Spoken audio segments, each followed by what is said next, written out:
Como sucedió con la definición de letalidad y mortalidad, concepto que espero que tengan bien claros, este asunto de aplanar la curva ha sido tema de discusión y controversia entre el señor ministro de Salud y varios epidemiólogos en los últimos días. De eso se trata este video.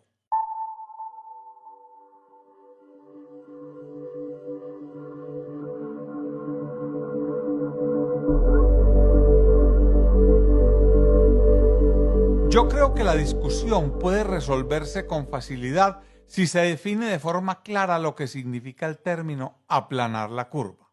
Mejor dicho, deberíamos entonces definir con claridad cuál curva es la que queremos aplanar. Desde el punto de vista puramente conceptual, nos bastaría con entender que aplanar la curva se trata de no enfermarnos todos a la vez para no sobrepasar la capacidad del sistema de salud de atender pacientes.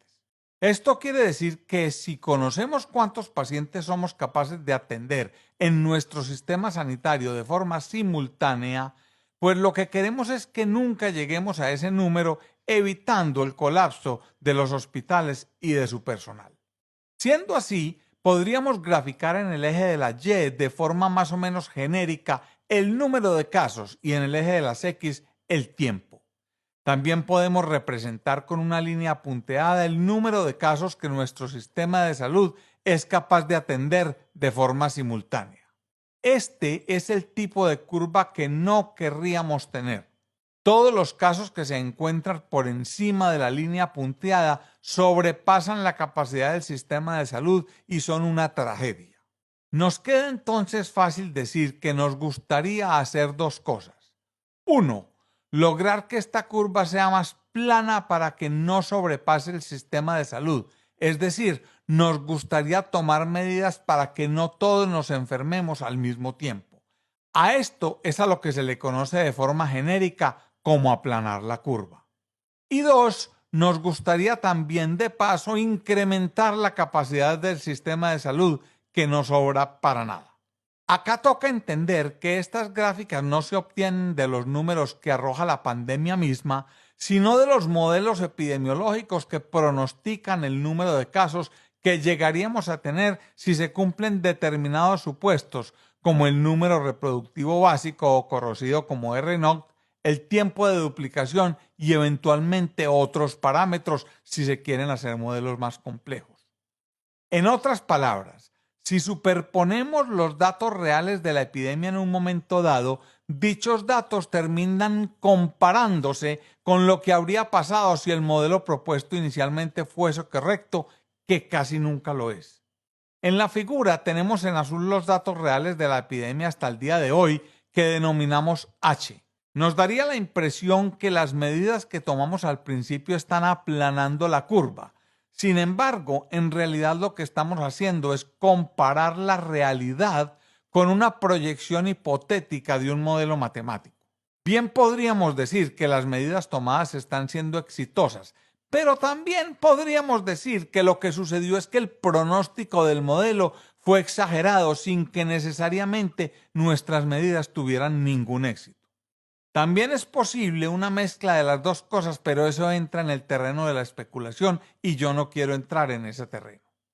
Dicho de otro modo, esta comparación no nos permite saber si la curva se está aplanando o no. Lo único que podríamos concluir es que hasta hoy la realidad graficada en azul no se parece a lo que nos había sugerido el modelo matemático graficado en naranja. Entendido esto, vemos que evaluar durante la epidemia si nuestras medidas están siendo efectivas tiene su truco. Miremos esto con un poquito de calma porque definir lo que queremos obtener no es lo mismo que determinar en un punto del tiempo si en realidad lo estamos obteniendo.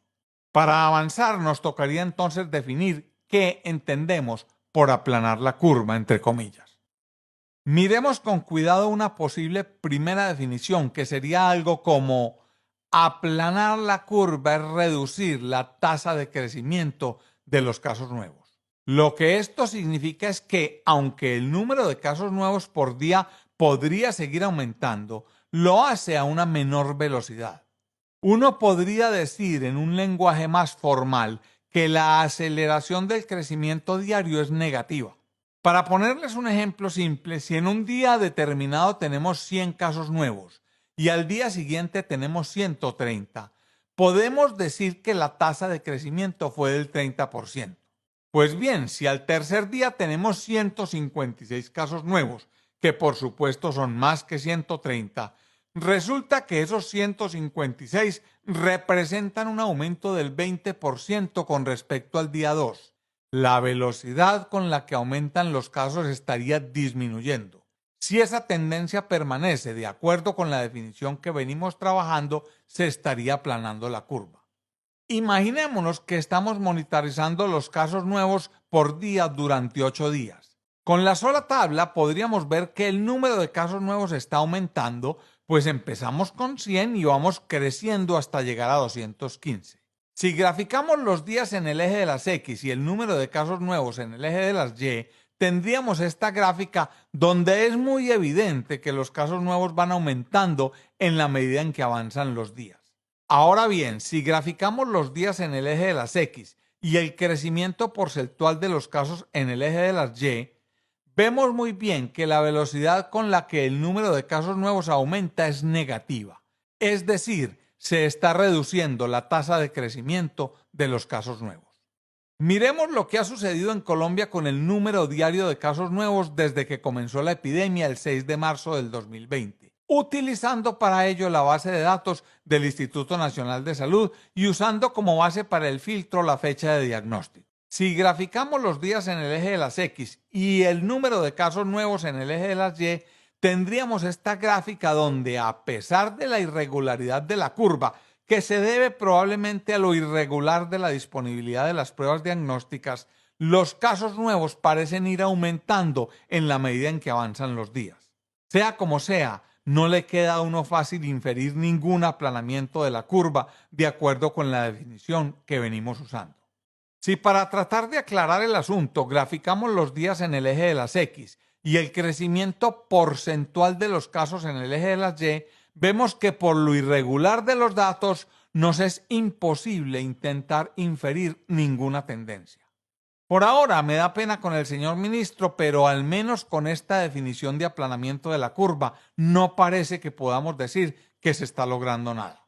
Para empezar, es mi opinión que como lo que queremos medir es qué tanto estamos retando al sistema de salud, en el eje de las Y deberíamos ser un poco más específicos y graficar los casos activos que hay cada día, que son los que realmente están retando las capacidades del sistema de salud. Esos casos se obtienen a partir de los casos activos del día anterior, más los casos activos nuevos, menos los casos que dejan de ser activos porque se recuperaron o fallecieron. Ahora bien, como habíamos dicho al principio, otra posible definición de aplanar la curva podría ser: aplanar la curva es lograr que el número de casos nuevos disminuya hasta igualar o incluso ser menor que los recuperados, con lo cual el número de casos activos permanecería constante o incluso empezaría a descender. Es fácil entender que este objetivo solo puede lograrse después de que pase el pico de la epidemia, y en el caso colombiano estamos lejos de que eso suceda. De modo que con esta definición tampoco podemos hablar de aplanamiento de la curva, al menos hoy, 21 de abril de 2020. Como nota final, quisiera dejarles una opinión personal sobre la forma como deberíamos graficar la tal curva de una epidemia si queremos establecer de qué forma el número de casos se relaciona con la capacidad instalada del sistema de salud. Pues al fin y al cabo, cuando se habla de aplanar la curva, lo que se busca es no tanto disminuir el número total de personas que resultarán infectadas al final de la epidemia, sino mantener el número de pacientes por debajo de la capacidad instalada de nuestro sistema de salud. Como vimos en las gráficas iniciales, en el eje de las Y se suele graficar el número de casos totales o el número de casos nuevos. Lo que yo creo es que en este eje se deberían graficar solo los casos que retan al sistema de salud en un momento dado, es decir, los casos activos que se obtienen restando del número de casos totales el número de recuperados y el número de fallecidos. Cualquier conducta que se tome con la idea de aplanar la curva pretende que no se sobrepase la capacidad del sistema de salud y son solo los casos activos los que realmente lo hacen. Volviendo al Instituto Nacional de Salud y luego de luchar un buen rato con la base de datos oficial, obtenemos una tabla que yo mismo construí para verificar que coincidiera con las cifras oficiales. Esta tabla nos muestra los casos activos a la fecha. Lo que sigue es graficar el día en el eje de las X y el número de casos activos en el eje de las Y. Yo no veo aplanamiento de la curva bajo ninguna definición. Y recuerden no ceder ante la tentación de comparar esta curva con la proyectada por ningún modelo matemático, independiente de si es generado en el Imperial College o en cualquier otra parte, porque se trata de un ejercicio insulso, como ya lo insinué unos minutos atrás. Total, lo que hasta ahora ha sucedido en Colombia es que, probablemente debido al confinamiento obligatorio, hemos aplazado el desarrollo de la epidemia por un tiempo posiblemente parecido al de la duración de la cuarentena. Tan pronto ésta se rompa, bien sea porque el gobierno la levante o porque la levante el hambre, empezaremos a ver las cifras que el virus tenga programadas para nuestro país, menos las que logremos evitar como consecuencia de una mejor preparación de nuestro sistema de salud y de la realización de un agresivo seguimiento epidemiológico de contactos con cientos de miles de pruebas que, para decirlo claro, son más una ilusión que una realidad.